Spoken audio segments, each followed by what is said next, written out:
الصبح بدا من طلعته والليل دجى من وفرته. السلام علیکم. بسم اللہ الرحمن الرحیم. اللہم صلی علی محمد وعلی آلہ وبارک وسلم. تصور زمان بابر، علامہ اقبال اوپن یونیورسٹی سے پروگرام نور بصیرت کے ساتھ. امید ہے آپ کے مزاج بخیر ہوں گے. عزیز طلبہ و طالبات، آج کے پروگرام میں ہم اخلاق اور کردار پہ بات کریں گے. نارملی ہم یہ سمجھتے ہیں کہ ایک اچھا اخلاق اس بات کو کہتے ہیں کہ کوئی شخص میٹھے بول بولے، اچھے سے پیش آئے، جو گفتگو ہے، گفتگو کے آداب اگر ان سے واقف ہے تو یہ با اخلاق شخص ہے. اور کردار اور اخلاق کو ہم الگ الگ دیکھتے ہیں. تو کیا اچھا کردار اخلاق کے زمرے میں آتا ہے، اس دائرہ کار میں آتا ہے یا نہیں آتا؟ پھر اچھا اور اعلیٰ کردار کہتے کسے ہیں؟ اور پھر یہ کردار اور اخلاق بگڑتا کیسے ہے؟ وہ کون سے عوامل ہیں جو اس کو بگاڑ کے رکھ دیتے ہیں؟ پھر اگر ہم نبی پاک صلی اللہ علیہ وآلہ وسلم کی سیرت کا مطالعہ کریں تو ان کا اعلیٰ کردار اور اخلاق کی تکمیل آپ کی ذات پہ ہوتی ہے. آپ نے جب حق پیغام یا دعوت کا آغاز کرنا چاہا تو اس سے پہلے اپنا کردار پیش کیا کہ میرے بارے میں تم لوگ کیا کہتے ہو، کیا سوچتے ہو. تو کیا کہا ان مشرکین مکہ نے یا اہل عرب نے؟ یہ کہنا تھا کہ آپ سچے ہیں، آپ دیانت دار ہیں، امانت دار ہیں. ایون اس حد تک کہ نبی پاک صلی اللہ علیہ وسلم نے فرمایا کہ اگر میں کہوں کہ پہاڑ کی اس جانب دشمن ہم پہ حملہ آور ہونے والے ہیں تو کیا یقین کرو گے اس بات کا؟ تو انہوں نے کہا بالکل کریں گے. تو کیا آج ہم اس کانفیڈنس کے ساتھ ایک مسلمان کی حیثیت سے یہ بات کر سکتے ہیں؟ ہم جو بات کر رہے ہیں ہم ایک سچے کی حیثیت سے، ایک دیانتدار کے ایک کردار کو سامنے رکھتے ہوئے ہم اپنے آپ کو پیش کر سکتے ہیں؟ شاید یہ لمحہ فکریہ ہے. اسی بات کو آج بہتر انداز میں ہم سمجھنے کی کوشش کریں گے. جناب پروفیسر ڈاکٹر حافظ محمد سجاد صاحب تشریف فرما ہیں، بین المذاہب ہم آہنگی ڈپارٹمنٹ، علامہ اقبال اوپن یونیورسٹی کے، اس کے آپ چیئرمین ہیں. تشریف فرمائیں ڈاکٹر صاحب، خوش آمدید. السلام علیکم. وعلیکم السلام ورحمۃ اللہ وبرکاتہ. ڈاکٹر صاحب، سب سے پہلے تو ہم یہ جاننا چاہیں گے کہ اخلاق اور کردار یہ دو الگ چیزیں ہیں یا ایک ہی عمل یا ایک ہی کردار کے دو نام ہیں؟ بہت شکریہ. الحمدللہ رب العالمین والصلاة والسلام علی سید الانبیاء والمرسلین. میں بہت شکر گزار ہوں کہ آپ نے ایک بہت ہی اچھے موضوع کا انتخاب فرمایا ہے. بہت شکریہ. موضوع کے حوالے سے دو لفظ آپ نے استعمال فرمائے ہیں کہ اخلاق اور ایک کردار. اخلاق سے مراد یہ ہے کہ کچھ ویلیوز اور اقدار ایسی ہوتی ہیں جو یونیورسل ہوتی ہیں، کائناتی ہوتی ہیں، عالمگیر ہوتی ہیں. دنیا کی کوئی قوم، کوئی مذہب اور کسی بھی فکر سے کوئی تعلق رکھتا ہو اس پر اسے اختلاف نہیں ہوتا. وہ ایسی سچائیاں ہیں اور ایسی عظیم قدریں ہوتی ہیں کہ انسانیت کی بنیاد ان پر ہوتی ہے. وہ کسی ایک مذہب سے تعلق نہیں رکھتے بلکہ ہر مذہب کے اندر وہ ہوتی ہیں. جیسے سچ ہے، صدق ہے، دیانت داری ہے، امانت داری ہے، پاکیزگی ہے، صفائی ہے. جو بھی اخلاق حسنہ ہیں جنہیں ہم عرف عام میں بہت ویلیوز کہتے ہیں، قدریں کہتے ہیں، اخلاق کہتے ہیں، جو بھی انسان کو فطری طور پر بہت اچھی چیز لگتی ہے وہ اخلاق کہلاتے ہیں. اور انہی اخلاق کا جو عملیت ہے، کرداریت ہے، وہ کردار کہلاتا ہے. یعنی عمل کرنا کسی بات کو. یعنی ایک آدمی سچ کہتا رہے، سچ کو اپنی زندگی میں لاگو نہ کرے، اپنے کردار سے، اپنے عمل سے اس کا اظہار نہ کرے، لوگوں کو دیانتداری کی تلقین صرف کرتا رہے کہ دیانتداری اختیار کرو، دیانتداری اختیار کرو، لیکن خود اس پر عمل نہ کرے. دیانتداری ہوتی کیا چیز ہے؟ یعنی دوسروں کو نیکی اور پرہیزگاری کی تعلیم دیتا رہے اور خود برائی میں مبتلا ہو تو یہ کرداریت نہیں ہے. صحیح. کردار یہ ہے اخلاق جو لفظوں سے بنا ہے وہ عمل میں ڈھل جائے. جو آپ عمل میں نہیں آیا ان الفاظ کی کوئی وقت نہیں. کیونکہ اخلاق ہی بنیادی طور پر یعنی عملیت کا نام ہے. آپ عمل سے اپنے آپ کو ثابت کریں. قرآن مجید میں جن انبیاء علیہ السلام کا تذکرہ ہوا ہے آپ دیکھیں گے کہ انہوں نے اپنی زندگی کو پیش کیا ہے. ابھی آپ رسول اللہ صلی اللہ علیہ وآلہ وسلم کی زندگی سے مثالیں پیش کر فرما رہے تھے، اس سے پہلے بھی جتنے انبیاء آئے، کوئی اللہ تعالیٰ نے فرشتے کو کسی جگہ نبی رسول بنا کر نہیں بھیجا، انہی قوموں میں سے، انہی یعنی نسلوں اور قوموں میں سے اللہ تعالیٰ نے جسے چاہا رسول اور نبی بنایا، یا اس کا خاص حکمت ہے، اس لیے کہ انہیں پتہ چلے کہ اس نسل کے اندر بہترین انسان کون سا ہے۔ اس نے 40 سال زندگی اس میں گزاری ہے، اور اس کے بعد اس نے نبوت کا اظہار فرمایا ہے۔ رسول اللہ صلی اللہ علیہ وسلم کا بچپن، آپ کی جوانی اور 40 سال کی عمر تک آپ نے اسی قریش مکہ کے اس گھرانے میں، اس علاقے میں، اس شہر میں گزارے ہیں۔ بچہ بچہ آپ کو جانتا ہے، اور بچہ اور پورا ہر فیملی اور ہر خاندان اور ہر وطن اور ہر قبیلہ یہ کہتا ہے کہ آپ صادق اور دیانتدار ہیں، آپ سچے ہیں اور دیانتدار ہیں۔ اور قرآن مجید نے تو سب سے بڑی نبوت کی دلیل یہ بیان کی ہے کہ قرآن کہتا ہے لَقَدْ لَبِثْتَ فِيكُمْ عُمَرًا، حضور فرماتے ہیں کہ میں نے تمہارے درمیان ایک عمر گزاری ہے، افلا تعقلون، کیا تم عقل نہیں رکھتے؟ جی۔ تو اصل میں بنیادی طور پر اخلاق جو لفظوں میں ڈھلے ہیں، انہیں انسان اپنے اعمال سے، اپنے کردار سے ثابت کر دے تو وہ کرداریت کہلاتا ہے، ڈاکٹر صاحب اور کرداریت ہی پر پوری شخصیت کا دار و مدار ہے۔ ڈاکٹر صاحب بعض اوقات ہم تجارت کی غرض سے کسی تاجر سے ملاقات ہو، بڑے عمدہ انداز میں وہ پیش آتا ہے، بھائی جان بہن کہہ کے گفتگو کرنا، پھر اگر وہ کپڑے کا تاجر ہے تو کئی تھان آپ کے لیے وہ کھولے گا، اور اس کے بعد جب آپ خرید و فروخت کریں گے تو آپ کو بعد میں یہ پتہ چلے گا کہ اس نے بہت مہنگے داموں آپ کو وہ چیز فروخت کی ہے، یا جو بتایا تھا در حقیقت وہ کپڑا وہ نہیں ہے۔ اب اس شخص کے بارے میں آپ کیا کہیں گے، یہ اخلاق اور کردار کے کس لیول پہ ہے؟ جہاں تک اس کا یہ کردار ہے کہ لوگوں سے اچھی ڈیلنگ کرنا، یہ تجارت کی بامی اصولوں میں سے ہے، اور اخلاق کا تقاضا بھی ہے کہ وہ دکان سجا کے بیٹھا ہے، اگر بد اخلاق ہوگا، اچھی بات نہیں کرے گا تو اس کی قریب بھی کوئی نہیں آئے گا۔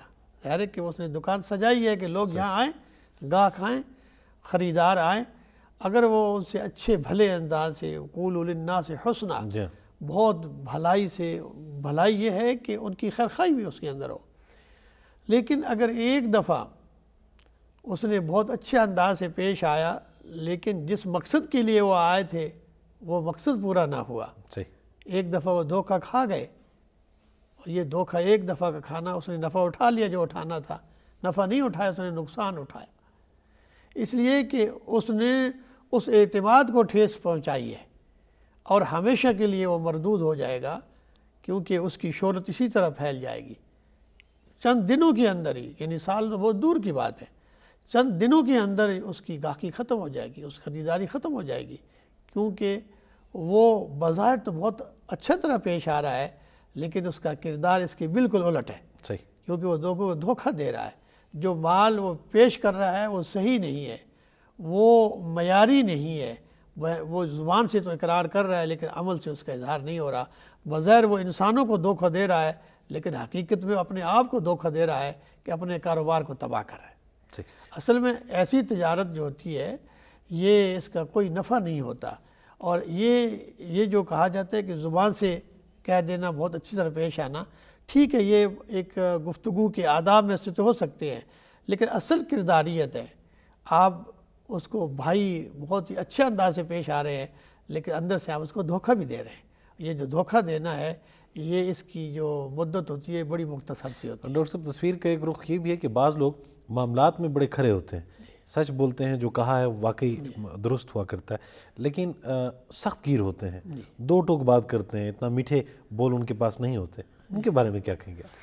اصل میں اصول یہ ہے کہ جو ہمارے یہاں عربی کا معقولہ ہے کہ سچ، ہمارے کہتے ہیں کہ سچ کڑوا ہوتا ہے، لیکن یہ مطلب اس کا یہ نہیں ہے کہ سچ کڑوا ہوتا ہے، حقیقت جو بھی ہوگی وہ ایک دفعہ بیان کر دی جائے، اور اگر وہ صحیح بات کہہ رہا ہے تو وہ کوئی ایسی بات اس میں شامل نہیں کر رہا جس کے اندر جھوٹ ہے، تو ایک ہی دفعہ بات مار کے ختم کر دے گا، اس کے اندر دوسری بات کہنے کی ضرورت نہیں ہوگی۔ جب اس نے حتمی بات کہہ دی ہے جو سچ پر مبنی ہے تو ظاہر ہے کہ، لیکن بعض تجارت کے اندر لوگ تکرار کرتے ہیں، تکرار اس قدر ہمارا ایک معمول بن گیا ہے کہ لین دین کے معاملات میں خوب تکرار کیا کرو تقرار کا مطلب یہ ہے کہ اس کے مال کے تعین میں، قیمت کے تعین میں آپ کر سکتے ہیں، تجارت ہے نا، اس نے بھی کہیں سے خریدا ہے، خرید کرنے کے بعد البتہ اگر مال صحیح ہے اور وہ منافع زیادہ لے رہا ہے تو اس میں آپ اپنی بولی کے لحاظ سے جو آپ کو مناسب لگتا ہے آپ اس کے لیے کیجیے.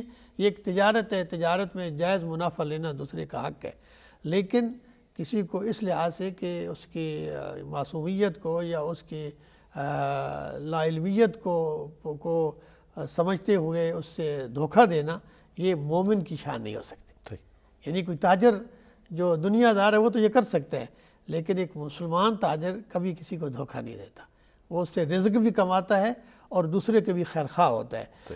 اگر وہ کسی وجہ سے ایک دفعہ وہ دھوکہ دے بھی دے گا تو آئندہ وہ خود اپنی تجارت کے پر ایسا یعنی وار کر لے گا کہ لوگ اس کے قریب نہیں آئیں گے. ڈاکٹر صاحب اہم نقطہ یہاں پہ یہ ہے کہ جو شخص دل میں یہ جانتا ہے کہ میں دھوکہ دے رہا ہوں اور زیادتی اور ظلم کر رہا ہے لیکن بظاہر زبان سے بڑے اچھے بول ہیں، یہ کہیں منافق کے صف میں جا کھڑا ہوتا ہے؟ یہ بالکل ایسے ہی، بالکل آپ نے بجا فرمایا ہے کہ ایسا آدمی اپنے قول اور فعل کے اندر تضاد کا شکار ہے. یار اپنے مال کو بیچنے کے لیے وہ جھوٹ بول رہا ہے، سچ نہیں بیان کر رہا اور ظلم اور زیادتی کر رہا ہے. اس طرح مال کمانے سے یہ دھوکہ دہی کے اندر آتا ہے، فراڈ کے اندر آتا ہے، اور ایسا طرز عمل مسلمان کا شیوا نہیں ہے اور عام تجارت کا بھی شیوا نہیں ہے. آپ دیکھیے جو لوگ دیانت دار ہوتے ہیں، سچے ہوتے ہیں اور جن میں کوئی ملاوٹ نہیں ہوتی، چاہے کتنا ہی مال ان کے پاس ہو، لوگ انہی کی طرف جاتے ہیں، ان پر اعتبار ہوتا ہے، معتبر ہوتے ہیں. اور آپ نے بہت اچھی کمپنیاں دیکھی ہوں گی کہ اگر ان کے اندر آپ لکھا ہوتا ہے کہ اس چیز کے اندر کوئی نقص آ جائے، کوئی کمی آ جائے تو آپ واپس کر سکتے ہیں، اور وہ اس بات کی گارنٹی دیتے ہیں کہ یہ ہماری طرف سے کمزوری آئی ہے اور آپ کا حق ہے اور ہمارا فرض ہے اس کی اصلاح کرنا. لیکن ڈاکٹر صاحب جہاں پہ یہ لکھا ہوتا ہے کہ خریدا ہوا مال نہ تو تبدیل ہوگا نہ واپس ہوگا، یہ اسلام کی روح سے کیسے ہے؟ جی یہ اس لیے کہ ایک تو پہلے دیکھنے والا جو ہے، جو خریدار، اسے بہت اچھی طرح تحقیق کرنی چاہیے اپنی حد تک، اور اگر تو وہ مال جب قبضے میں لے رہا ہے تو اسے پوری تحقیق کر لینی چاہیے اچھی طرح، کیونکہ لینے والا جب اپنی قیمت دے رہا ہے تو اسے تحقیق کرنے کا پورا حق ہے. لیکن جب خرید لے تو ظاہر ہے کہ ایک معاہدہ ہو گیا، اب اسے پر اس کی پاسداری ضروری ہو جاتی ہے، اور اس کے بعد اگر بعد میں اسے معلوم ہوتا ہے کہ اس کے اندر کوئی کمی ہے تو آئندہ وہ احتیاط کرے. یہ اس کی طرف سے ظاہر ہے کہ ایک نے اپنے اللہ نے عقل اور شعور دیا تھا. خریداری کے معاملات میں دنیا کا نظام اسی طرح چلتا ہے. ڈاکٹر صاحب آپ یہ فرما رہے ہیں کہ وہ شخص پھر بری ذمہ ہے جس نے یہ لکھ چھوڑا ہے کہ خریدا ہوا مال تبدیل یا واپس نہیں ہوگا، یعنی وہ اس بات کا تعین کرنا چاہ رہا ہے کہ ابھی پرکھ لیجئے. جی بالکل، بعد میں جی اصل میں معاہدے کا اصول یہ ہوتا ہے کہ آپ کے سامنے جو چیز ہے آپ کو اب حق حاصل ہے کہ جو قیمت پہ آپ لے رہے ہیں اسے پوری طرح جانچ لیجئے، تحقیق کر لیں، کیونکہ اس میں کوئی کمی کمزوری جو بھی ہے آپ ہمیں بتا دیں، اور اس کے بعد جو قیمت آپ طے کر لیں. خریدنا آپ نے ہے، طے آپ نے کرنا ہے. اس نے ایک قیمت مقرر کی ہے، آپ اس پہ بہت لگائیں گے، جو آپ کو بارے میں آئے گا، آپ کے ذہن میں آئے گا اس کی یہ قیمت بنتی ہے، تو باہمی معاملات طے کرنے کے بعد ایک معاہدہ ہو جاتا ہے. اس پر پھر پابندی ضروری ہوتی ہے. البتہ جن چیزوں پر بیچنے والا یہ کہتا ہے کہ اس پر یعنی تبادلہ نہیں ہوگا، اس میں ظاہر ہے کہ وہ خود تو فیکٹری نہیں ہے، خود نہیں بناتا، کسی سے چیز لیتا ہے، تو جو خود چیز کوئی بناتا ہے اس کی وہ ضمانت دیتا ہے. اگر وہ کسی اور سے مال اٹھا کے لا رہا ہے تو ظاہر ہے کہ اس نے بھی کسی سے اٹھایا ہے، تو اب ظاہر ہے کہ وہ اس کی پابند نہیں ہے، وہ اس کی گارنٹی نہیں دے سکتا. اور جن اداروں کے اندر یہ چیز ہوتی ہے آپ دیکھیے کہ وہ پائیداری ہوتی ہے اور وہ اس کی پاسداری کرتے ہیں. بڑی بین الاقوامی سطح کی ایسی کمپنیاں موجود ہیں جو ان پر یہ اہتمام ہوتا ہے. لیکن عام تجارت جو ہوتی ہے جس میں کھانے پینے کی چیزیں ہوتی ہیں، ظاہر ہے کہ وہ ایک وقت کے لیے ہوتی ہے، کیونکہ کچھ عرصے بعد یا کچھ دیر کے بعد ان کی ویلیو بدلنا شروع ہو جاتی ہے، کیونکہ موسم کے لحاظ سے، حالات کے لحاظ سے کھانے پینے کی چیزوں میں بدل آ جاتا ہے. اس لیے ان میں کوئی گارنٹی نہیں ہوتی، اس میں وقت کے ساتھ ہی معاملہ طے کرنا پڑتا ہے. بالکل صحیح. ڈاکٹر صاحب ایک بریک کی جانب ہم نے بڑھنا ہے. دوستو ایک مختصر سا وقفہ ہے، لوٹ کے آئیں گے تو اسی موضوع پہ مزید گفتگو ہوگی. ہمارے ساتھ رہیے گا. الصبح بدا من طلعته والليل دجى من وافرته جی جناب، ایک بار پھر خوش آمدید کہیں گے آپ کو پروگرام نور بصیرت میں۔ علامہ اقبال اوپن یونیورسٹی سے پروگرام آپ دیکھ رہے ہیں اور جناب پروفیسر ڈاکٹر حافظ محمد سجاد صاحب تشریف فرما ہیں۔ ہم اعلیٰ اخلاق کی قدریں ان کو ہم ڈسکس کر رہے ہیں۔ ڈاکٹر صاحب سے کچھ مزید جاننا چاہیں گے۔ ڈاکٹر صاحب، آپ کیونکہ بین المذاہب ہم آہنگی کو ماشاءاللہ پڑھاتے بھی ہیں، اس ڈپارٹمنٹ کے بھی آپ چیئرمین ہیں، وہ خوبیاں کہ جو تمام مذاہب میں خوبیاں ہی ہیں، وہ ہم پہلے تو جاننا چاہیں گے کہ جس میں کم از کم ہم دیگر مذاہب کے لوگوں کے ساتھ ایک اشتراک کر سکتے ہیں اور پھر اس کے بعد جو تھوڑی بہت دوریاں ہیں ان کو بھی کم کر سکتے ہیں۔ بابر صاحب، یہ جتنے بھی مذاہب جنہیں ہم الہامی مذاہب کہتے ہیں، اللہ تعالیٰ نے مختلف قوموں کی طرف نبی اور رسول بنا کر بھیجے، اور ان کا مقصد یہ تھا کہ اللہ کی مخلوق کو ایک تو اللہ کی توحید کی دعوت دی جائے، اور پھر انہیں ان کی اپنی حقیقت مجھ سے متعارف کروایا جائے کہ تمہیں کیوں پیدا کیا گیا ہے، تم ایک معاشرتی زندگی گزار رہے ہو، تمہیں لوگوں کے درمیان کس طرح زندگی گزارنی ہے، تمہاری معاش، تمہاری معیشت، تمہاری معاشرت اور تمہارا اخلاق اور کردار کیا ہو۔ کیونکہ نبی اور رسول جہاں جہاں جن قوموں میں بھی آئے ہیں، انہوں نے انسانوں کو انسانیت کا درس دیا ہے، فطرت کا پیغام دیا ہے، اور لوگوں ہی کو یہ بتایا ہے کہ کسی بھی حد کے اندر جو ہے تم افراط و تفرید کا شکار نہ ہو۔ مثال کے طور پر جہاں تک عالمگیر قدریں ہیں، جیسے ہم بات کر رہے تھے سچائی کی بات، سب نبیوں نے سچائی کی تعلیم دی ہے۔ وہ قرآن مجید میں آگے وصدیق النبیہ، یعنی حضرت اسماعیل علیہ السلام، دیگر انبیاء کی تو شان اس طرح بیان ہوئی ہے کہ وہ سچے، اور ان کا نام ہی یہی تھا۔ اسی طرح ایک اور چیز جو ان کے ہاں ہمیں نظر آتی ہے کہ وہ مال کمانے کے اندر وہ حلال کی جو ہمیں تعبیر سکھائی گئی ہے کہ جو بھی کمانا ہے وہ حلال جائز ذرائع سے ہو۔ حلال سے مطلب یہ ہوتا ہے کہ جو بھی کمایا جائے وہ جائز طریقے سے ہو۔ جائز طریقے سے مراد یہ ہے کہ وہ طیب اور پاک چیز ہو۔ پہلی تو یہ بات ہے، انسانیت جو اپنے کھانے پینے میں، اپنے استعمال میں جو چیز لائے وہ طیب اور پاک چیز ہو۔ انسانی فطرت کا تقاضا ہے، انسان اچھی اور خوبصورت چیز کو پسند کرتا ہے، کوئی مردار کھانا پسند نہیں کرتا، کوئی جو ہے چوری کا مال کھانا پسند نہیں کرتا۔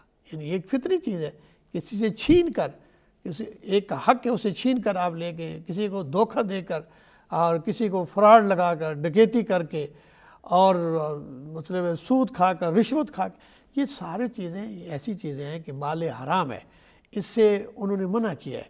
بلکہ یہاں تک حضرت شعیب علیہ السلام کی قوم کے اندر جو ایک بیماری یہ تھی کہ وہ زمین میں فساد اس طرح مچاتے تھے کہ وہ چیزوں میں کمی کر دیتے تھے، مال تول میں کمی کر لیتے تھے، کم تولتے تھے، اور اس سے سمجھتے تھے کہ اس سے دوسرے کو نقصان پہنچا رہے۔ آج ہماری قوم میں بھی یہ بیماری بہت موجود ہے۔ آپ دیکھیں کہ ناپ تول میں لوگ کمی کرتے ہیں۔ اب آپ جہاں سونے کی پیمائش ہے، جہاں عام کھانے پینے کی پیمائش ہے، چیزیں ہیں، اگر آپ اس میں بددیانتی اور ناپ تول میں کمی کرتے ہیں اور سمجھ رہے ہیں کہ ہم اس سے بہت نفع کما رہے ہیں، حالانکہ وہ اپنے آپ کو دھوکہ دے رہے ہیں۔ بعض قوموں میں اس طرح یہ چیزیں، بہت ساری اخلاقیات، رذائل اخلاق کی بیماریاں تھیں، پھر اس نبی نے خاص اس پر توجہ دی ہے۔ اسی طرح حضرت لوط علیہ السلام کی قوم کے اندر ایک ایسی بیماری تھی کہ وہ بدکاری کی طرف مبتلا تھے، اور وہ خواتین کو چھوڑ کر، نکاح چھوڑ کر وہ اور برائی میں مبتلا ہو گئے، جنس پرستی میں ہو گئے۔ تو اللہ نے ان کی طرف یہ رسول نبی بنا کر بھیجے، بتایا کہ تم اصل اللہ نے ایک فطری اصول قائم رکھا ہے کہ تم نکاح کرو، خواتین موجود ہے، نکاح کرو، جتنے نکاح کر سکتے ہو نکاح کرو، اور اس طرح اپنی زندگی تم پوری کرو۔ اسی طرح اور قومیں آپ دیکھیں گے کہ ڈاکٹر صاحب مجھے بڑی حیرت یہ اسی نقطے پہ میں چاہوں گا کہ آج کے دور میں ترقی یافتہ ممالک اور بظاہر بڑے اخلاقیات کا درس دینے والے، آپ نے بھی یہ فرمایا حضرت لوط علیہ السلام کی جو قوم ہے اس پہ جس بری عادت یا فعل کی وجہ سے عذاب نازل ہوا، اس کو باقاعدہ قانونی شکل دے رہے ہیں بعض ممالک، اور یہاں پہ بھی سپورٹ میں بولنے والے یہاں پہ بھی آپ کو دکھائی دیتے ہیں، پاکستان میں بھی۔ بس یہ بد اخلاقی کی انتہا ہے کہ انسان غیر فطری کاموں کی طرف اپنے آپ کو اس میں لذت محسوس کرتا ہے، حالانکہ اللہ رب العزت نے اس کے لیے، انسان کے لیے ایک بہترین شکل کے اندر اللہ تعالیٰ نے اس کا ایک جوڑا بنایا ہے۔ زوج کہتے ہیں قرآن میں ایک جوڑے کو، یعنی انسانوں کے اندر اللہ نے زوج بنائے ہیں، ایک مرد اور ایک عورت کی شکل میں، تمام مخلوقات میں۔ پھر انسانوں میں یہ بنا کے یہ بتایا ہے کہ تم انسان ہو، تم جو ہے وہ مکلف ہو، یعنی تمہیں ایک شریعت اور قانون دیا گیا ہے۔ تم اور حیوانوں میں فرق یہ ہونا چاہیے، حیوان کے اندر کوئی پابندی نہیں ہے کہ وہ اپنی جنسی ضرورت کس طرح پوری کر رہا ہے۔ انسانوں کو یہ کہا گیا کہ ایک ترتیب ہے، ایک اصول ہے نکاح کے ذریعے، لِتَسْكُنَ عَلَيْهَا زَوْجَهَا، کہ تمہاری خواتین کے اندر، تمہارے زوج کے اندر اللہ نے سکینت رکھی ہے، سکون رکھا ہے، مودت رکھی ہے، رحمت رکھی ہے، محبت رکھی ہے۔ پھر اسی سے آگے اللہ تعالیٰ اولاد کا سلسلہ پیدا کرتا ہے تو یہ خاندان بنتا ہے۔ تو یہ فطری اصولوں کے مطابق رکھی ہے، اولاد سے بھی گریزاں ہیں جی۔ تو یہ جو برائی آپ پھیلتی ہے اور اس کے ایسے ایسے اثرات مرتب ہوتے ہیں معاشروں کے اندر، اس سے انسان حیوانیت بھی کانپ جاتی ہے۔ ڈاکٹر صاحب اب ہم اسباب کی طرف آنا چاہیں گے کہ کیوں اس طرح کے اعمال میں ایک شخص مبتلا ہوتا ہے۔ ابھی تھوڑی دیر پہلے آپ ارشاد فرما رہے تھے کہ جب آپ کی غذا حرام ہوگی تو کیا ایسی غذائیں بھی ہیں، ایسے جانور ہیں کہ جن کو کھانے کے بعد انسان میں یہ برائیاں پیدا ہو جاتی ہیں؟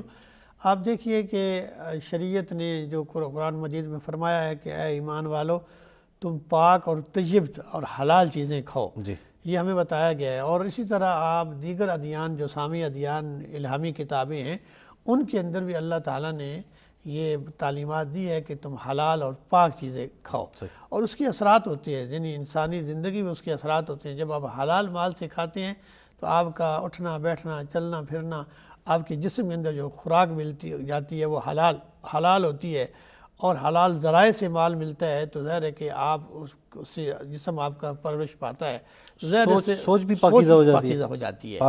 اور اسی سے آپ اندازہ لگائیے، رسول اللہ صلی اللہ علیہ وآلہ وسلم نے ایک موقع پہ ارشاد فرمایا کہ انسان دعائیں کرتا ہے، حج کرتا ہے، اور وہ دعائیں اللہ کے حضور مانگتا ہے، جبکہ اس کی دعائیں اسی طرح واپس لوٹا دی جاتی ہیں، اس کے منہ پر مار دی جاتی ہیں، اس لیے کہ اس کا کھانا پینا، اس کا لباس، اس کا پینا سب حرام ہے، اور جن چیزوں سے اس نے یہ مال کمایا ہے وہ حرام ہے۔ تو ظاہر ہے کہ اس سے جو بھی نیکی آپ کریں گے اس نیکی کی کوئی حیثیت نہیں ہے، کیونکہ آپ کی تمام تر جو ضرورتیں پوری ہو رہی ہیں وہ مال حرام سے ہیں، مال حلال سے نہیں ہے۔ اللہ تعالیٰ کی آپ خوشنودی چاہتے ہیں، لیکن اللہ تعالیٰ کو ناراض کر کے جن چیزوں سے اس نے منع کیا ہے، حرام کیا ہے، انہی کو اختیار کر کے آپ نیکی چاہتے ہیں تو ایسی نیکی قبول نہیں ہے۔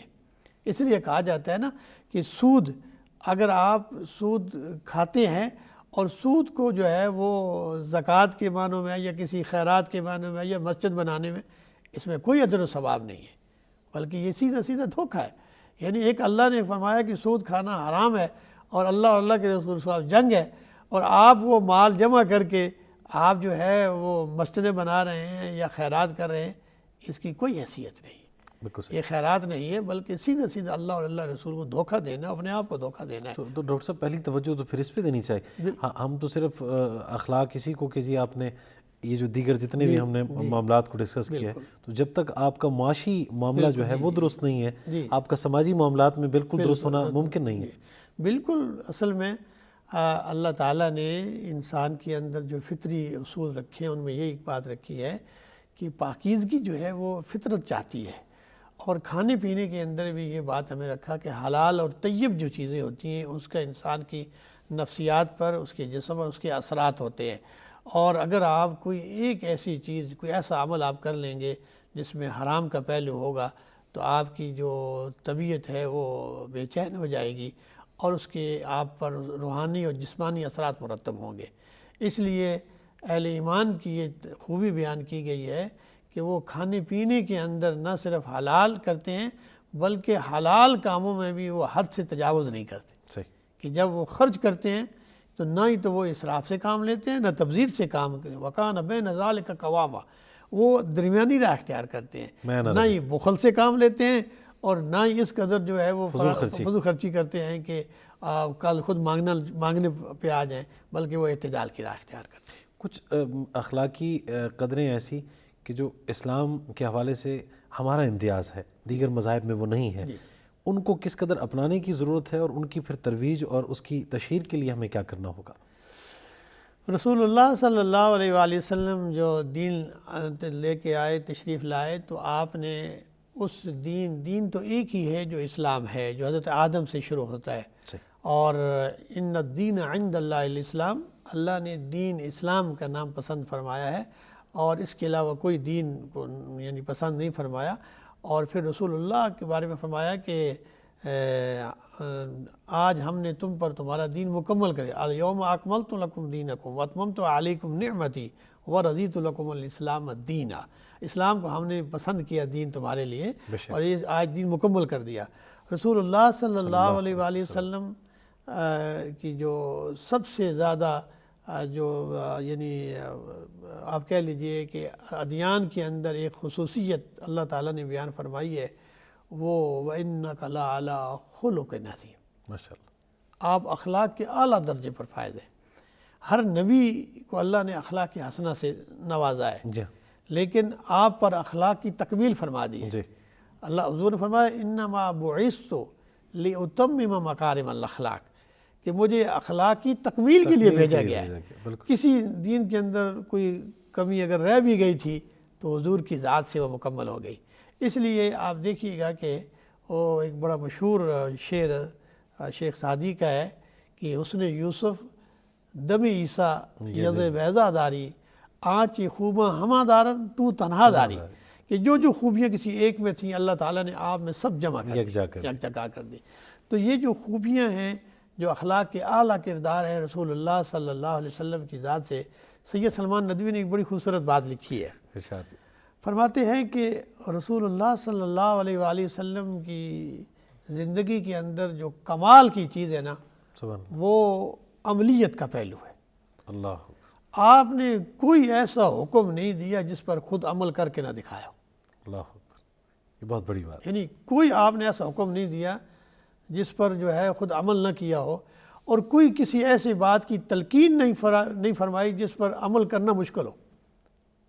اللہ اکبر، یعنی دین بھی آسان بھیجا ہے نا، کوئی ایسی فلسفی یا ایسی کوئی مشکل پیش نہیں فرمائی، فرمایا جو دیا آسان دیا، لاجک اس کے اندر رکھی، یعنی ایک کمزور مسلمان بھی اس پہ عمل کر جی سکے۔ جی جی جی مثال کے طور پر ایک مثال آپ سامنے رکھیے کہ ہمارے دین کے اندر سب سے مقبول عبادت نماز ہے، جی جس پر سب سے زیادہ زور دیا گیا ہے، بنیادی بات ہے، بنیادی بات۔ بنیادی بات۔ اب نماز کے لیے جو نماز سے پہلے شرائط ہیں، مثال ہے کہ جسم پاک ہو، کپڑے پاک ہوں، جگہ پاک ہو، اور انسان عاقل بالغ ہو، شعور ہو، سب چیزوں کے بعد۔ اب آپ دیکھیے کہ یہ تو نماز سے پہلے کے لوازمات ہیں۔ فرض کیا اب پانی نہیں، آپ تیمم کر لیجئے، ایک رخصت دے دی۔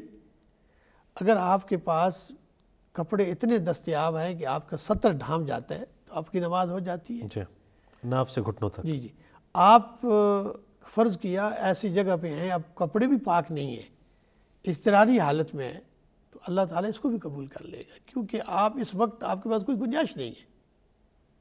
یعنی آپ اس حالت میں ہیں۔ بعض حدیث میں آتا ہے کہ ایک صحابی جو تھے کہ انہیں حالت جنابت کی حالت میں تھے، سخت سردی تھی، تو انہوں نے جماعت کرا دی بغیر نہائے، تو حضور صلی اللہ علیہ وسلم صحابہ نے شکایت کی، یا رسول اللہ وہاں سخت سردی تھی اور مجھے ہلاک ہونے کا خدشہ تھا، آپ نے مسکرا دیے۔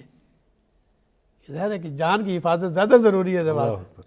تو یہ مجبوری اور ایسی کیفیات بعض دفعہ انسان کو ہو بھی جاتا ہے۔ ڈاکٹر صاحب ہم مزید اس کو تفصیل سے اور وضاحت کے ساتھ سمجھنا چاہیں گے، ایک بریک کی جانب ہم نے بڑھنا ہے۔ دوستوں مختصر سا وقفہ ہوگا، لوٹ کے آئیں گے تو یہیں سے گفتگو کو آگے بڑھائیں گے، آپ ہمارے ساتھ رہیے گا۔ الصبح بدا من طلعته والليل دجى من وافراته۔ جی خیر مقدم ہے آپ کا پروگرام نور بصیرت میں، گفتگو کو آگے بڑھاتے ہوئے ڈاکٹر صاحب چاہیں گے وہیں سے آپ نے اسی طرح جی ہم ذکر کر رہے تھے کہ ایک پہلو ایسا آیا کہ پانی نہیں ہے تیمم کر لے، اور جو کپڑا دستیاب ہے آپ اسے اگر دھو سکتے ہیں تو دھو کے آپ پہن لیجئے، اور اس کے بعد آپ کھڑے نہیں ہو سکتے، قیام نہیں کر سکتے، آپ بیٹھ کے پڑھ لیجئے۔ بیٹھ میں بھی اس حالت میں ہیں کہ آپ کے لیے مشکل ہے تو آپ اشارے سے پڑھ لیجئے۔ اب آپ اتنی تکلیف مالا یوتاک ہے، شریعت کے اندر یسر اور آسانی کے اس قدر پہلو ہے کہ جتنی آپ کے اندر استطاعت ہے نا، اتنا دین آپ سے تکلیف کا یہ تقاضا کرتے ہیں، اور یہ کہتا ہے کہ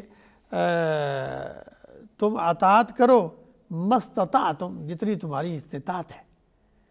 میرے پاس مال ہی اتنا ہے کہ میں اپنے بچوں یا فلاں تک خرچ کر سکوں، آگے دوسروں کو دینے کے لیے مال نہیں ہے، تو میرے اتنا ہی مکلف ہو۔ جب ہمارے پاس مال اتنا ہے کہ محفوظ ہو گیا ہے اور سال بھی گزر گیا ہے تو پھر میں اس پر زکوٰۃ دوں۔ میرے پاس اس قدر مال ہے کہ میں حج کر سکوں تو پھر میں حج کروں۔ تو جتنی جس کی استطاعت ہے اس کے مطابق اس کو شریعت کا پابند ہونا پڑتا ہے۔ ڈاکٹر صاحب کتنی بڑی یہ غفلت ہے۔ اللہ نے اس دین کے اندر یسر اور آسانی کا پہلو یہ رکھا۔ پھر دوسری بات ہے کہ ہم بات کر رہے تھے حضور صلی اللہ علیہ وسلم کی خاص ایک خصائص کی عملیت کا پہلو۔ آپ نے کوئی ایسا عمل ہمیں کرنے کے نہیں کہا جس پر عمل کرنا مشکل ہو۔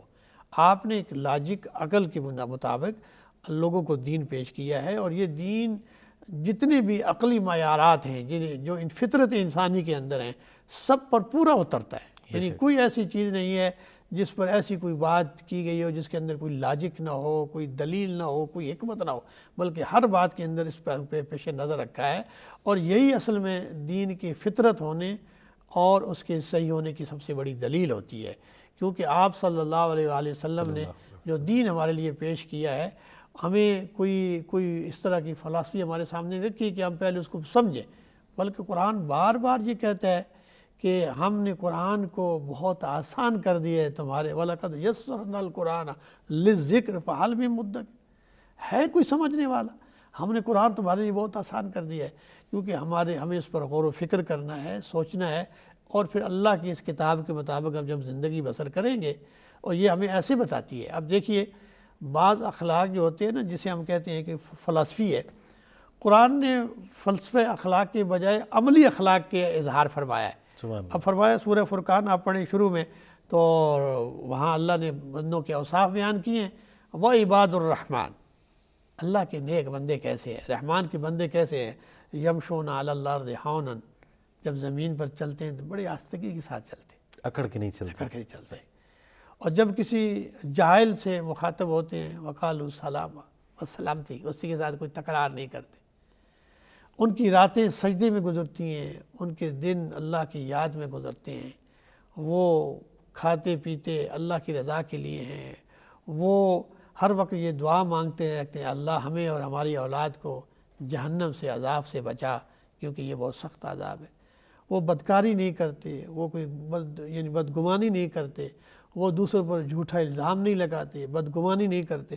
یہ ساری آپ دیکھیے، یہ ایسی عملی پہلو اللہ تعالیٰ نے فرمایا کہ مومن کرتا ہی ایسے ہے، وہ چلتا پھرتا اٹھتا بیٹھتا اس کے اظہار عملیت سے ہوتا ہے۔ یہی وہ اخلاق ہے جو کردار ہے، یعنی صرف اخلاق نہیں ہے، اپنے کردار سے وہ پیش کرتا ہے۔ اس لیے دیکھیے کہ نفسیات کے اندر جو مختلف اسکول آف تھاٹس ہیں، ان میں ایک انڈیویجولزم بھی ہوتا ہے، جنہیں کہتے ہیں انفرادیت بھی ہوتی ہے، فرد بھی ہوتا ہے، لیکن فرد کے اندر جو سب سے زیادہ چیز مطلوب ہوتی ہے وہ کرداریت ہوتی ہے۔ کرداریت نفسیات کی اصل ہے، اسی پر پوری دار و مدار ہوتی ہے، اور جو شخصیت جس کے اندر ایک متوازن شخصیت ہوتی ہے وہی آدمی سب سے زیادہ کامیاب ہوتا ہے۔ ڈاکٹر صاحب یہ جو موت کی یاد ہے یا قبرستان کا بازو کا جا کے قبروں کو دیکھنا، اس کا مشاہدہ کرنا، یہ اخلاق کی درستی میں کتنی مددگار ثابت ہوتی ہے آپ کی عادت؟ جی بالکل، اصل میں جو اسلامی فلسفہ حیات ہے اس کے اندر یہ ایک بڑی جامع تصور ہمیں دیا گیا کہ دنیا کی زندگی ایک عارضی زندگی ہے، یہ عمل کی زندگی ہے، دنیا کی زندگی عمل کی زندگی ہے، زبانی خرچ کی بات نہیں ہے۔ صحیح۔ آپ دوسروں کو نیکی کی تلقین کرتے رہے اور خود عمل نہ کریں، ایسی بات نہیں ہوگی۔ اَتَأْمُرُونَ النَّاسَ بِالْبِرِّ وَتَنْسَوْنَ أَنفُسَكُمْ، لوگوں کو نیکی کی بات کی تلقین کرتے ہو، خود بھول جاتے ہو، اور خود عمل کرنا ہے۔ اسی عمل کا دار و مدار جو ہے اس دنیا میں بھی ہے اور آخرت میں ضرور ملے گا۔ اور یہ تصور کہ میں کتنا ہی مالدار کیوں نہ ہوں، کتنا میرے پاس دولت ہو، رتبہ ہو، مقام حاصل ہو، اقتدار ہو، یہ آخر ختم ہو کے رہے گا، یہ ختم ہونے والی چیز ہے۔ کل مجھے اس دنیا میں، یہ فنا ہونے والی دنیا ہے، میں ہزاروں روزوں لاکھوں لوگوں کو دیکھتا ہوں، سنتا ہوں، جانتا ہوں کہ کس طرح حادثات کا شکار ہوتے ہیں، دنیا سے فنا، دنیا فنا ہو رہا ہے، انسان فنا ہو رہا ہے، کہ کل جس کے پاس دنیا کی ہر دولت موجود تھی، ہر آسائش موجود تھی، آج اس سے وہ محروم کر دیا گیا، اور اس کی حیثیت یہ ہے کہ وہ مٹی کے اندر، جس مٹی پہ چلتا ہے اس مٹی کے اندر وہ دفن ہو گیا ہے۔ یہ ہماری حیثیت ہے۔ یہ جو فکر ہے انسان کو اپنا احتساب کرنے پہ مجبور کر دیتی ہے، اور انسان یا مسلمان جو خاص کر اہل ایمان ہیں وہ ہمیشہ اس کو پیش نظر رکھتے ہیں، اور جو اللہ کے ولی لوگ ہیں اس لیے انہیں دنیا کی طرف بے رغبتی اسی وجہ سے ہوتی ہے۔ وہ اپنے آپ کو دنیا سے بچاتے صرف اسی لیے ہیں کہ دنیا میں انسان جب مگن ہو جاتا ہے تو پھر اس سے اپنے آپ کو جان چھڑانا بہت مشکل ہوتی ہے۔ حدیث شریف میں آتا ہے کہ دو چیزیں انسان کے دین کو جو تباہ کرتی ہیں اس سے بڑھ کر کوئی تباہ کرنے والی چیز نہیں ہے، اور یہ دو چیزیں ہی انسان کے اخلاق اور کردار کو تباہ کرتی ہیں۔ رسول اللہ صلی اللہ علیہ وآلہ وسلم نے فرمایا کہ دو بھوکے بھیڑیے رات کی تاریکی میں کسی بکریوں کے ریوڑ میں داخل ہو جائیں، وہ اتنا نقصان نہیں پہنچائیں گے جتنا انسان کے دین کو دو چیزیں نقصان پہنچاتی ہیں، ایک حب المال، دوسرا حب جاہ۔ اللہ اکبر۔ یعنی انسان کے دین کو دو چیزیں، اس کے اخلاق اور کردار کو جو سب سے زیادہ تباہ کرنے والی چیزیں، ایک حب مال ہے، دوسرا حب جاہ ہے۔ یہ اصل میں انسان کی فطرت میں یہ چیزیں رکھی گئی ہیں، مال کی محبت رکھی گئی ہے فطرت میں۔ اسی طرح اقتدار کا طلب ہونا یا کوئی عہدہ یا شہرت، یہ چیزیں یہ بھی انسان کی ایک فطری خواہش ہے، اسلام اس کو پسند کرتا ہے، لیکن یہ دونوں چیزیں شریعت کے متحد ہوں تو پھر پسند ہیں۔ اگر حب مال کو اللہ کرم فرماتے ہیں المال والبنون زینت الحیات الدنیا، مال دنیا کی زینت ہے، بیٹے دنیا کی زینت ہیں، لیکن ساتھ یہ فرمایا کہ وَتَأْكُلُونَ التُّرَاثَ أَكْلًا لَمًّا وَتُحِبُّونَ الْمَالَ حُبًّا جُمًّا، کہ تم اپنی مال کی محبت میں تم اسے جمع کر کے رہتے ہو، پھر ان کو گنتے رہتے ہو۔ مال زندگی گزارنے کے لیے مطلوب ہے، اللہ تعالیٰ اس پسند نہیں کرتا کہ جو ہاتھ پھیلائے، بلکہ اللہ اس کو پسند کرتا ہے کہ وہ دینے والا ہاتھ بنے۔ مال ضرور لے لیکن کمائے بھی ضرور، لیکن اسے زندگی کا مقصد نہ بنائے۔ بعض لوگ دیکھتے ہیں حلال مال میں بھی اس قدر مگن ہو جاتے ہیں کہ انہیں نہ اللہ کے حقوق سامنے رہتے ہیں نہ حقوق العباد سامنے رہتے ہیں، وہ مال میں اس قدر، اس لیے قرآن کہتے ہیں یعنی حب مال سے مراد یہ ہے کہ انسان اس میں غرق ہو جائے۔ حلال چیزوں میں بھی ہر محبت سے زیادہ مال کی محبت حاوی ہو جائے، اللہ کے رسول کی محبت، انسانوں کی محبت، انسانوں کے حقوق کے مقابلے میں اسے مال کی محبت ہو۔ یہ مال کی محبت جب اتنی بڑھ جاتی ہے تو اس کو تکاثر کہتے ہیں قرآن کی اصطلاح میں، الہاکم التکاثر، یہ وہ بھیڑیے کی مانند ہے۔ یعنی مال کی محبت فطری چیز ہے، ٹھیک ہے آپ رکھیے اپنی ضرورت کے لیے، کمائیں بھی بیشتر حلال جتنا مرضی کمائیں، لیکن اس کو ایک عارضی سمجھیں، اس میں کی محبت میں گرفتار نہ ہو۔ اس کو اللہ دے تو دوسرے طرف اسے خرچ کرتے رہیں، اللہ کی راہ میں خرچ کرتے رہیں، اللہ کے حقوق میں، لوگوں کے حقوق میں خرچ کرتے رہیں۔ اس کی محبت، اس کا نقصان آپ کو پریشان نہ کرے، بلکہ جب اللہ کی رضا کے لیے ہو تو پھر پریشانی ہوتی نہیں ہے۔ لیکن جب صرف خالص انسان، اب یہ مال ہی تو ہے جس سے انسان دوسروں پر ظلم کر کے یہ حاصل کرتا ہے، چوری کرتا ہے، ڈکیتی کرتا ہے، دھوکہ کرتا ہے، فراڈ کرتا ہے، ملاوٹ کرتا ہے۔ اب کتنے سے دھوکہ کر کے اس نے مال کی محبت ہے نا، یہ اس کے لیے کر رہا ہے۔ دوسرا طریقہ کار ہے کہ وہ شہرت، رتبہ، اقتدار، افسری کا طلب اور اس کے اقتدار کے لیے حب جاہ جو ہوتی ہے اس کے لیے وہ کوشش کرتا ہے، دوسروں کو رونقتے ہوئے آگے بڑھتا ہے، نہ کسی قانون کا پابند ہے، کسی نہ ضابطے کا پابند ہے، بس صرف اسے اقتدار چاہیے اور شہرت چاہیے۔ اس کو کسی اصول، کسی اخلاق کو ہٹ کے وہ لوگوں سے آگے نکلنے کی کوشش کرتا ہے۔ یہ دونوں چیزیں اس کے اخلاق اور کردار کو تباہ کر دیتی ہیں۔ حضور صلی اللہ علیہ وسلم فرمایا کہ یہ دو چیزیں ان بھیڑیوں سے بھی زیادہ خطرناک ہیں جو انسان کے دین کو تباہ کرتے ہیں۔ دین تباہ ہو جاتا ہے، دین بالکل نہیں رہتا۔ اس لیے علماء اور صوفیاء نے یہ بتایا ہے کہ مال کی محبت کو کبھی اپنے دل میں جگہ نہ دو، اس لیے کہ یہ ایک عارضی چیز ہے نا، یہ دنیا میں بھی عارضی چیز ہے۔ اور اس امت کے لیے نہیں، امت محمدی صلی اللہ علیہ وسلم کے لیے مال ہی کو فتنہ بنایا گیا ہے۔ بالکل مال، حضور حدیث ہے، ترمذی کی حدیث ہے، حضور نے فرمایا کہ میری امت کا سب فتنہ جو ہے وہ مال ہے۔ مال اصل میں انسان کو اللہ کے حقوق کی جو ادائیگی ہے اس میں بھی رکاوٹ پیدا کرتا ہے۔ مثلا جتنا مال جمع ہوگا، جب مال آپ جمع کر لیں گے، جب اللہ کی رضا کے لیے دینے کا مسئلہ آ گیا تو آپ کہیں گے کہ مال تو میں نے محنت سے جمع کرا ہے، اب میں اس کو دوسروں کو کیسے دوں؟ حالانکہ اس کو یہ نہیں پتہ کہ مال اللہ کا ہے، اللہ ہی نے تجھے دیا ہے، اب اللہ نے دیا ہے تو تم اپنا نہیں مال دے، اللہ کی راہ میں اللہ کے راستے میں دے رہے ہو، اللہ کا مال اللہ کے راستے تمہارے ذریعے سے مل رہا ہے، اور اگر یہ خرچ ہوتا رہے گا تو اللہ بڑھاتا رہے گا، اور اگر یہ رک جائے گا تو یہ تمہارے لیے تباہی اور بربادی ہے۔ ڈاکٹر صاحب حب جاہ کی تھوڑی ہم چاہیں گے وضاحت ہو جائے۔ بہت سے بچے ہیں جو پڑھ رہے ہوتے ہیں اور پڑھنے کے بعد ان کی خواہش ہوتی ہے کسی اچھے مقام پہ کسی ادارے سے وہ منسلک ہو جائیں، تو کیا وہ اس حدیث کو سامنے رکھتے ہوئے اس خواہش کو ترک کر دیں؟ نہیں، ایسا یعنی کوئی عہدہ لینا کرنا حوالے سے اس مسلمانوں کا یہ اصول انہیں پیش نظر رکھنا چاہیے کہ اس کے لیے بھرپور کوشش کرنی چاہیے، اپنے اندر وہ قابلیت پیدا کرنی چاہیے، لیکن حب جاہ سے مراد یہ ہوتا ہے کہ ناجائز ذرائع سے جب آپ وہ اقتدار یا وہ مال یا وہ عہدہ آپ لیتے ہیں تو وہ اصل میں حب اس جاہ کے لیے آپ تقدو کر رہے ہیں۔ اگر آپ مسابقت کے ذریعے سے کرتے ہیں تو یہ آپ کا حق ہے، آپ کمپٹیشن کے ذریعے آتے ہیں، مقابلے کی فضا ہے، پھر تو یہ آپ کا حق ہے، لیکن آپ دوسرے کو جو ہے وہ نیچا دکھانے کے لیے اور غیر قانونی طریقے سے آپ آگے بڑھتے ہیں تو یہ اصل میں حب جاہ ہے، کسی اصول کی آپ پابندی نہیں کرتے۔ ایک اور قرآن مجید میں آیت مبارکہ ہے وَمَن یُوقَ شُحَّ نَفْسِهِ فَأُولَٰئِکَ هُمُ الْمُفْلِحُونَ، جو نفس کے شح سے بچا لیا گیا وہی کامیاب ہے۔ اب شح سے مراد یہاں قرآن مجید کی خاص اصطلاح ہے، یعنی حلال ذرائع سے ہٹ کر جب حرام ذرائع آپ اختیار کر لیتے ہیں تو یہ شح نفس ہے، یعنی آپ کا نفس جو ہے نا حلال سے کر لیتا تو بہت اچھی بات تھی، لیکن حرام ذرائع سے اس نے اختیار کر لیے۔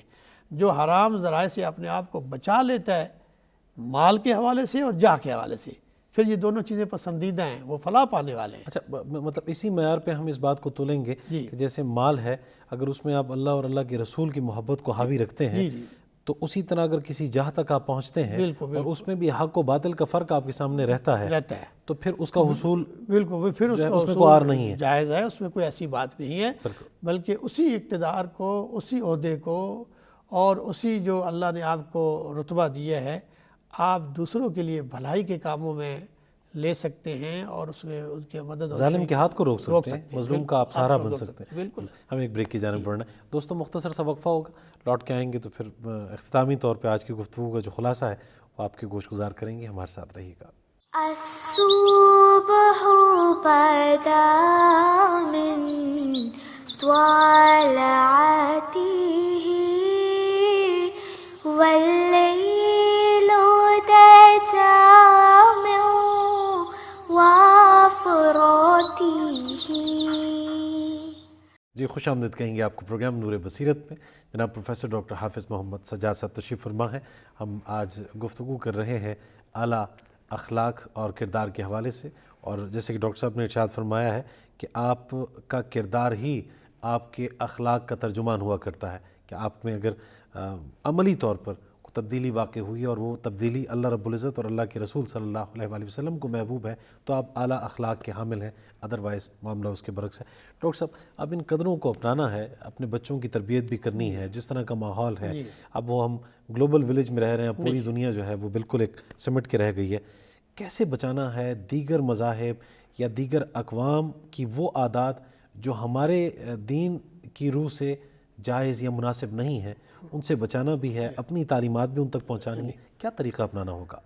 جی بہت ہی اہم اس وقت ایشوز ہے جو ہمارے سامنے آتا ہے، اور اپنی نوجوان نسل کو، اپنے بچوں کو، اپنے معاشرے کو اور اپنی ملت کو اسلامیہ کو ہم جو کرداریت کی تعلیم دیں جو اس کے لیے بہت ضروری ہے، تو میں اسے سمجھتا ہوں کہ سب سے پہلی چیز جو امت کو کرنی چاہیے اور ملت اسلامیہ پاکستان کے حوالے سے ہم اپنے بچوں تک پہنچائیں بات، تو سب سے پہلی چیز تو تعلیم ہے، علم ہے، کیونکہ علم ایسا نور ہے جس سے جہالت ختم ہوتی ہے، حقیقت کی پہچان ہوتی ہے، معرفت کی پہچان ہوتی ہے، کیونکہ علم کی تعریف ہی یہ کی گئی ہے معرفت الاشیاء کما ہی، یعنی علم جو ہے وہ اشیاء کی معرفت کا نام ہے، پہچان کا نام ہے۔